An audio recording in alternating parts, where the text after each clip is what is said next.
Hey everyone, welcome to my channel. இன்னைக்கு நாம standard 9 chapter 1ல இருக்கிற எக்ஸாம்பிள் 1.15 வந்து பார்க்க போறோம். क्वेश्चनல என்ன கொடுத்திருக்காங்கன்னா ஏன்னு ஒரு செட் கொடுத்திருக்காங்க, பின்னு ஒரு செட் கொடுத்திருக்காங்க.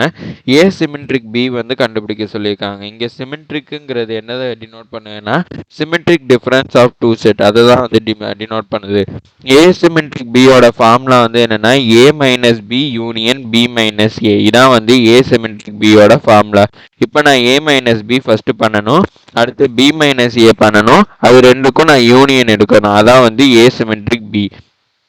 இப்போ நான் ஃபர்ஸ்ட் ஏ மைனஸ் பி பண்ண போறேன். அதனால ஏங்கிற செட்ல இருக்கிற எலமெண்ட்ஸை ஃபர்ஸ்ட் நான் எழுதிக்கிறேன். 6, 7, 8, 9 எழுதிட்டேன். அதை அடுத்து நான் பிங்கிற செட்டில் இருக்கிற எலமெண்ட்ஸை வந்து எழுதணும். அதுக்கு முன்னாடி மைனஸ் வந்து நான் எழுதணும், மைனஸை போட்டேன்.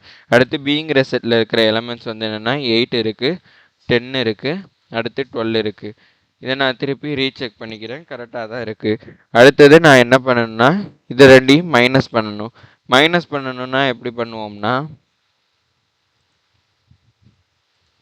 எப்போதுமே மைனஸ் பண்ணுறப்ப காமனாக இருக்கிற எலமெண்ட்ஸை வந்து நம்ம எடுப்போம். இங்கே ரெண்டு இதுலேயுமே வந்து எது காமனாக இருக்குன்னா எனக்கு 8 வந்து காமனாக இருக்குது. அதனால் நான் அந்த 8 வந்து ஸ்ட்ரைக் அவுட் பண்ணிட்டேன். வேறு எது காமனாக இருக்குங்கிறத பார்க்குறப்ப வேறு எதுவுமே வந்து எனக்கு காமனாக இல்லை. அதனால் நான் ஏல இருக்கிற மீதி எலமெண்ட்ஸ் வந்து எழுதுறேன். எதுக்கு ஏல இருக்கிற மீதி எலமெண்ட்ஸ் வந்து பார்க்குறேன்னா ஏ மைனஸ் பி பண்ணுறப்ப ஃபஸ்ட்டு ப்ரிஃபரன்ஸ் வந்து ஏக்கு தான் வந்து கொடுக்கணும். அதனால் ஏல மீதி இருக்கிற எலமெண்ட்ஸை எழுதிக்கிறேன். 6, 7, 9 அந்த எலமெண்ட்ஸை நான் எழுதியாச்சு. இப்போ நான் இங்கே ஏ சிமெட்ரிக் பி பார்க்கணும்னா ஃபஸ்ட்டு ஏ மைனஸ் பி கண்டுபிடிக்கணும். அதை நான் கண்டுபிடிச்சிட்டேன். அடுத்து என்ன கண்டுபிடிக்கணும்னா நான் பி மைனஸ் ஏ கண்டுபிடிக்கணும். அதனால் நான் இங்கே பி மைனஸ் ஏன்னு எழுதிக்கிட்டேன். அடுத்து நான் பியில் இருக்கிற எலமெண்ட்ஸை வந்து ஃபஸ்ட்டு ரெப்ரசன்ட் பண்ணணும். ஏன்னா இங்கே ஃபஸ்ட்டு பி தான் கொடுத்துருக்காங்க. அதனால் நான் பி மைனஸ் ஏல ஃபஸ்ட்டு பியோட எலமெண்ட்ஸ் தான் எழுதணும். 8, 10, 12 எழுதியாச்சு. அடுத்தது மைனஸ் இருக்கனால நான் மைனஸ் வந்து போட்டேன். அடுத்தது வந்து ஏல இருக்கிற எலமெண்ட்ஸ் வந்து எழுதணும். ஏல என்னென்ன எலமெண்ட்ஸ் இருக்குன்னா 6, 7, 8, 9 அந்த எலமெண்ட்ஸை வந்து நான் எழுதிட்டேன். இப்போ நான் பி மைனஸ் ஏ பார்க்க போகிறேன். பி மைனஸ் ஏ பார்க்குறப்ப பிலையும் ஏலையும் காமனாக இருக்கிற எலமெண்ட்ஸை வந்து நான் ஸ்ட்ரைக் அவுட் பண்ணணும். இங்கே பிலையும் ஏலையும் காமனாக இருக்கிற எலமெண்ட்ஸ்ன்னு பார்த்தோம்னா 8 வந்து எனக்கு காமனாக இருக்குது. அதனால் அந்த 8 வந்து நான் ஸ்ட்ரைக் அவுட் பண்ணிட்டேன். மீதி வந்து நான் இங்கே பி மைனஸ் ஏ பண்ணுறதுனால பிலையும் ஏலையும் காமனாக இருக்கிற எலமெண்ட்ஸை ஸ்ட்ரைக் அவுட் பண்ணியாச்சு. இப்போ பி தான் மைனஸுக்கு முன்னாடி இருக்கிறனால இங்கே ஃபஸ்ட்டு ப்ரிஃபரன்ஸ் வந்து பிக்கு தான் வந்து நான் கொடுக்கணும். அதனால் பியில் இருக்கிற மீதி எலமெண்ட்ஸ் எல்லாத்தையும் நான் எடுத்து எழுதிக்கிறேன்.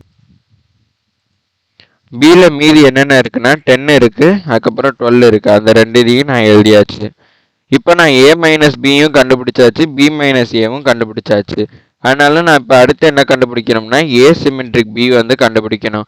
ஏ சிமெட்ரிக் பிங்கிறப்ப ஏ மைனஸ் பியையும் பி மைனஸ் ஏவையும் யூனியன் பண்ணணும். ஃபஸ்ட்டு நான் ஏ மைனஸ் பியில் எனக்கு கண்டுபிடிச்சிருக்க ஆன்சரை எழுதிக்கிறேன். 6, 7, 9 அதுக்கப்புறம் நான் அதில் யூனியன் சிம்பிள் வந்து நான் எழுதிக்கிறேன். அடுத்து வந்து நான் பி மைனஸ் ஏல கண்டுபிடிச்ச எலமெண்ட்ஸை எழுதிக்கிறேன். 10, 12 அடுத்து நான் என்ன பண்ண போகிறேன்னா இது ரெண்டையும் யூனியன் பண்ண போகிறேன். யூனியன்னா ரெண்டு இதையும் கம்பைன் பண்ண போகிறேன். ரெண்டு இதையும் கம்பைன் பண்ணனா எனக்கு என்னென்ன எலமெண்ட்ஸ் வரும்னா 6, 7, 9, 10, 12 இதோட இந்த வீடியோ முடிஞ்சிச்சு. இந்த சம்மில் என்ன கண்டுபிடிக்க சொல்லியிருக்காங்கன்னா ஏ சிமெட்ரிக் பி கண்டுபிடிக்க சொல்லியிருக்காங்க. ஏ சிமெட்ரிக் பி கண்டுபிடிச்சாச்சு. இதோட இந்த வீடியோ முடிஞ்சிச்சு. தேங்க்யூ.